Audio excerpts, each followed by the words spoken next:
కెపాసిటీలో వాళ్ళు ఏ విధంగా నటించేవాళ్ళు అంటే కేసీఆర్ గారు ఇరిగేషన్ మంత్రి ఉన్నా అయిన హరీష్ రావు గారు ఇరిగేషన్ మంత్రి ఉన్నా వాళ్ళు గొప్పలు చేస్తున్నట్టుగా అద్భుతాలు సృష్టిస్తున్నట్టుగా వాళ్ళు తెలంగాణ నీటి కోసం కొట్లాడుతున్నట్టుగా అసలు అంతకంటే అబద్ధం ముచ్చట ఇంకోటి ఉండదు. వాళ్ళ అసమర్థత, అవగాహన లోపం, లేక మరి అహంకారమా ఏదో తెలియదు కానీ అన్ని విధాలుగా తెలంగాణలో వాళ్ళ హయాంలో ఇరిగేషన్ శాఖ నీటి కేటాయింపుల్లో తీవ్రమైన నష్టం జరిగింది. కొన్ని విషయాల్లో కోలుకోలేని నష్టం జరిగింది. మరి ఐ మీన్ స్టాండింగ్ ఎగ్జాంపుల్ ఏంటిది? మనందరి జీవితాలు, మన పిల్లల జీవితాలు, వాళ్ళ పిల్లల జీవితాలు తాకట్టు పెట్టి 1,00,000 కోట్లు అప్పు తీసుకొచ్చి high cost, high interest, short tenure loans తీసుకొచ్చి 1,00,000 కోట్లు తీసుకొచ్చి కాళేశ్వరం ప్రాజెక్టు కడితే అది స్పష్టంగా ఇప్పుడు ఎవరిని అడిగినా అది ఫాల్టీ డిజైన్, ఫాల్టీ కన్స్ట్రక్షన్, మరి ఫాల్టీ మెయింటెనెన్స్ స్పష్టంగా వస్తుంది. అంటే వాళ్ళ టైంలో కట్టింది, వాళ్ళ టైంలో కూలిపోయింది. దట్ ఇస్ అ సింబల్ వాళ్ళ యొక్క ఇరిగేషన్లో వాళ్ళ టైంలో పనితీరుకు అది ప్రతిబింబంగా నేను భావిస్తున్నాను. తెలంగాణ ప్రజలు కూడా భావిస్తున్నారు.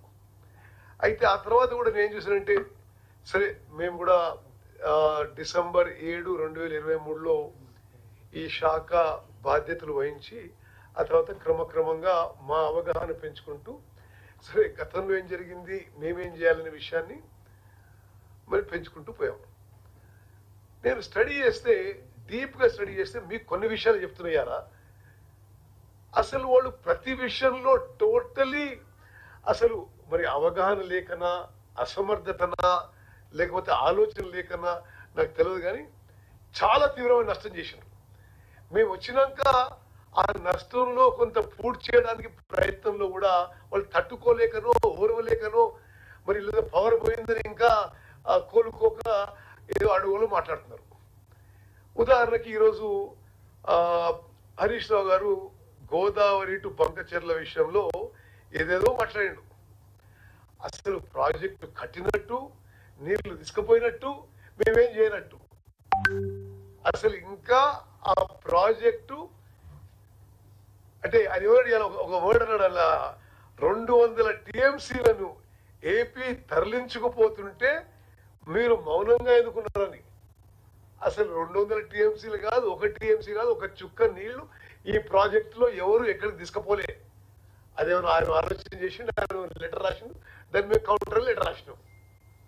సో ఈరోజు ఆయన చెప్పిన విషయాలు పూర్తిగా అవాస్తవాలు, పూర్తిగా అబద్ధాలు.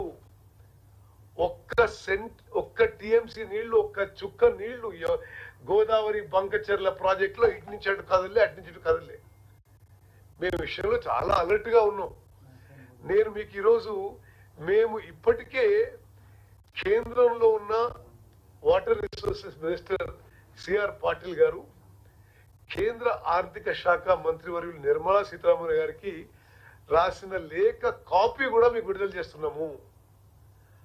చాలా స్పష్టంగా అందులో సిఆర్ పాటిల్ గారికి ఏం రాసామంటే, ఇట్లా ఇది వాళ్ళు ఇట్లా ప్రపోజల్ పెట్టినట్టు తెలిసింది. ఆ ప్రపోజల్ వాళ్ళు ఫైనాన్స్ మినిస్ట్రీకి పెట్టారు, ఫైనాన్స్ మినిస్ట్రీ మీకు రాసింది, మీరు KRMB GRMBకి రాశారు. వాళ్ళు ఒపీనియన్ అడుగుతూ ఆ ప్రాజెక్ట్ విషయంలో మాకు అభ్యంతరాలు ఉన్నాయి, మేము మీడియా ద్వారా ఇతర సోర్సెస్ ద్వారా తెలుసుకున్న విషయాల్లో మేము దానికి అబ్జెక్ట్ చేస్తున్నాము, అది ఏపీ రీఆర్గనైజేషన్ యాక్ట్కి వ్యతిరేకం, ఆ ప్రాజెక్టు చట్ట వ్యతిరేకం, మేము అంగీకరించడం లేదు, దీనికి మాకు KRMB కానీ GRMB కానీ మాకు ఆ ప్రాజెక్ట్ వివరాలు కూడా తెలియజేయలేదు. So we are objecting to the proposals of Andhra Pradesh government అని చాలా స్పష్టంగా లిఖితపూర్వకంగా కేంద్ర వాటర్ రిసోర్సెస్ మంత్రికి, కేంద్ర ఫైనాన్స్ మినిస్టర్ కూడా మేము తెలియజేయడం జరిగింది. సో వారు ఇందులో మాట్లాడిన మాటలన్నీ ఏం రెస్పాండ్ చేస్తారు, అసలు విషయానికి ఏమి దాంట్లో ఏమి అర్థం లేదు.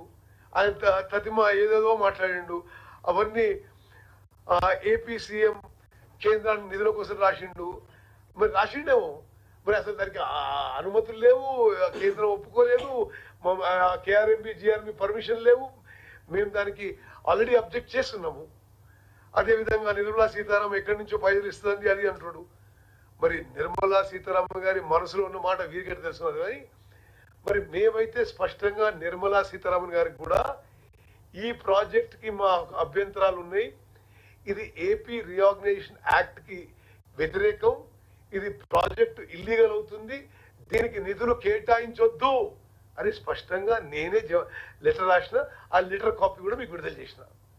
ఓకే, సో ఒకటి, దీంట్లో ఏమీ వాస్తవం లేదు. రెండో విషయం మిత్రులకు మీకు తెలియాలంటే, వాస్తవంగా తెలంగాణ మంచి కోరిన ఏ వ్యక్తి ఏ రైతు కూడా వాళ్ళ హయాంలో చేసిన పనులని ఏకీభవించారు కాదు, వాళ్ళని తీవ్రంగా ఖండిస్తారు. నేను ఈ కొన్ని విషయాలు శాసనసభలో అప్పుడు వైట్ పేపర్ ప్రజెంట్ చేసినట్టు మళ్ళీసారి మీకు ఎందుకు గుర్తు చేస్తున్నానంటే, మా హయాంలో మరి మేము తెలంగాణ యొక్క హక్కుల కోసం పోరాడుతున్నాం, మీరు చేసిన పొరపాట్లని సరిదిద్దడానికి ప్రయత్నం చేస్తున్నాం. 10 ఏళ్ల తర్వాత వాళ్ళు 10 ఏళ్ళు అధికారంలో వచ్చిండ్రు, మేము 1 year అయింది. 1 yearలో 4-5 నెలలు పార్లమెంట్ ఎలక్షన్స్లో పోయినాయి. మేము Krishna disputes water tribunal 2 Brijesh tribunal దగ్గర నేనే హాజరై, బహుశా భారతదేశంలో ఏ రాష్ట్రంలో ఎక్కడ కూడా ఒక వాటర్ డిస్ప్యూట్స్ ట్రిబ్యునల్లో ఇరిగేషన్ మంత్రి స్వయంగా హాజరు కాకపోయిండొచ్చు. ఎన్నడూ కూడా కేసీఆర్ గారు కానీ హరీష్ రావు అటెండ్ కాలే. నేనే హాజరై మా వాదనలు బలంగా వినిపించి ఆ ట్రిబ్యునల్ ని సెక్షన్ 3 కింద గతంలో తెలంగాణకి వీళ్ళు అంగీకరించిన కేటాయింపులని పునరాలోచన చేసే విధంగా ఒప్పించినము అని మేము పోయి అలా చేసి వస్తే ఇది మా విజయం, మేము 10 ఏళ్ల పాటు చేసిన కృషి అని చెప్తున్నాం. 10 ఏళ్ల పాటు ఏం చేసినా ఒకసారి మీకు డేట్స్ అండ్ టైం అండ్ డాక్యుమెంట్తో సహా ఇస్తా.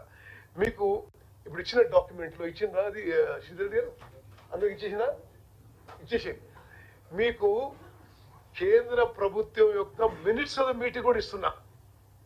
ఏ విధంగా వీళ్ళు తెలంగాణకి ద్రోహం, అన్యాయం, దగా చేసినారు అంటే 2014 2 జూన్ వీళ్ళు అధికారంలో వచ్చిండ్రు. అప్పుడు కృష్ణా నది జలాల division of water between Andhra Krishna కేంద్ర ప్రభుత్వం చర్చలు జరిగినాయి. ఆ నెక్స్ట్ స్లైడ్. అయితే ఇది మీరు అంటే నేను డేట్తో సహా ఇస్తున్నా. 18th 19 జూన్ 2015 తెలంగాణ నుంచి ప్రిన్సిపల్ సెక్రటరీ ఎస్కే జోషి హాజరైనరు. ఈ రోజు మేము 811 టీఎంసీలో మేమేమంటున్నాం, 70% మాకు రావాలి, 30% వాళ్ళకి ఇవ్వాలంటున్నాం. ట్రిబ్యునల్ మేము ఆర్గ్యూ చేసినాం. వాళ్ళ హయాంలో ఏమనుకున్నారు, డేట్ చూడండి మీరు.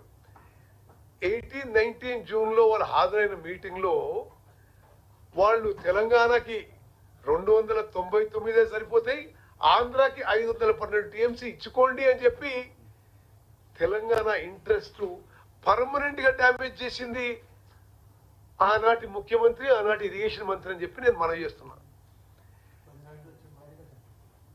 KWTT 1 ప్రాజెక్ట్ వైజ్ అలొకేషన్ చేయలే, ఎన్ బ్లాక్ చేసిండ్రు. వీళ్ళు దాన్ని ఉపయోగించుకొని మనకి ఎక్కువ వాటర్ అడగాల్సింది పోయి తక్కువ వాటర్ అడిగింది వీళ్ళు.